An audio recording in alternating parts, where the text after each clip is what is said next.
చెన్నారెడ్డి గారు కూడా రాజకీయ పరిపాలన దురంధర్ చెన్నారెడ్డి కానీ ఆయన కొంచెం వెంగళరావు చెన్నారెడ్డి ఇద్దరు కూడా మంచి అడ్మినిస్ట్రేటర్లు.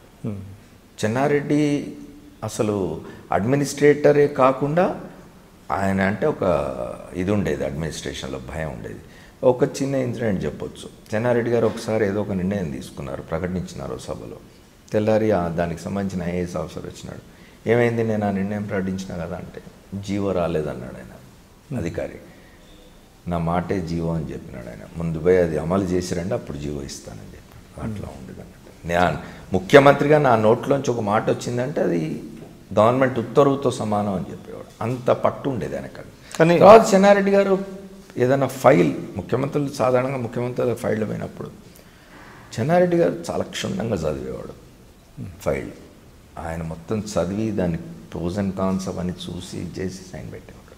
కానీ కాంగ్రెస్ రాజకీయాలకి ఆయన బలైపోయారని అనుకోవాలంటారు. బలేం కాలేదు, ఆయన ఎక్కడ బలయ్యాడు. ఆయన అంత ఉద్యమం చేసి బయటికి పోతే కూడా మళ్ళీ తీసుకొచ్చి 2 సార్లు ముఖ్యమంత్రి చేసి 89లో కూడా 2 సార్లు ముఖ్యమంత్రి చేసినారు. 78లో 89లో 2 సార్లు ముఖ్యమంత్రి చేసినారు ఆయనను.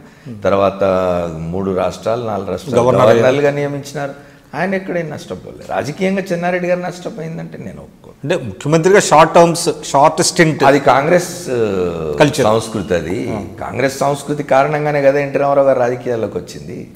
తెలుగువారి ఆత్మాభిమానం అనే ఒక ప్లాంక్ మీదనే కదా ఎన్టీ రామారావు గారు రాజకీయాల్లోకి వచ్చి సక్సెస్ అయింది. సరే, అంటే రాజశేఖర రెడ్డి గారిని ఏ విధంగా మీరు? రాజశేఖర రెడ్డి గారు డెఫినెట్లీ ఆయన స్టైల్ ఆఫ్ ఫంక్షనింగ్ అంటే ఒకటి ఉండేది. ఆయన మీరు గమనించుంటే ఆయన బహిరంగ వేదికల మీద బయట కూడా చాలాసార్లు చెప్పినారు ఏంటంటే, నా కోపం నరం తెంపేసుకున్నాను అని. ఆయన మొదట్లో రాజశేఖర రెడ్డి గారి పట్ల ఒక డిఫరెంట్ ఇంప్రెషన్ ఉండేది. ఏమిటంటే ఈయన కొంచెం దురుసుగా ప్రవర్తిస్తాడు, దూకుడు ఎక్కువ, ఆయనకు అసమ్మతి రాజకీయాలు.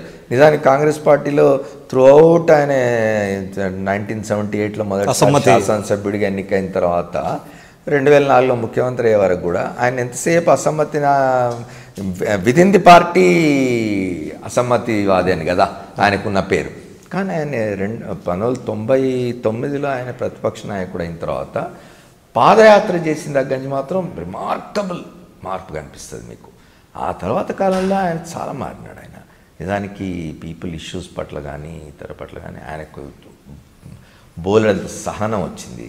అన్ని వినడం, సమస్యలు పరిష్కరించడానికి. తర్వాత పీపుల్ ఓరియంటెడ్, పీపుల్ వీళ్ళకి ఏమైనా చేయాలి అనే ఆలోచన. జర్నలిస్టులతో ఎలా ఉండేవాడు ఆయన? చాలా బాగుండేవాడు జర్నలిస్టులతో కూడా. పర్టికులర్గా ఆయన తాను పదే ప్రతిరోజు విమర్శించే పత్రికల్లో పనిచేసే జర్నలిస్టులతో కూడా చాలా స్నేహపూర్వకంగా ఉండేవాడు ఆయన. వాళ్ళ పట్ల ఎటువంటి అమర్యాదకరంగా ఆయన ఇవాళ చంద్రబాబు నాయుడు గారి ప్రవర్తనకు ఆయన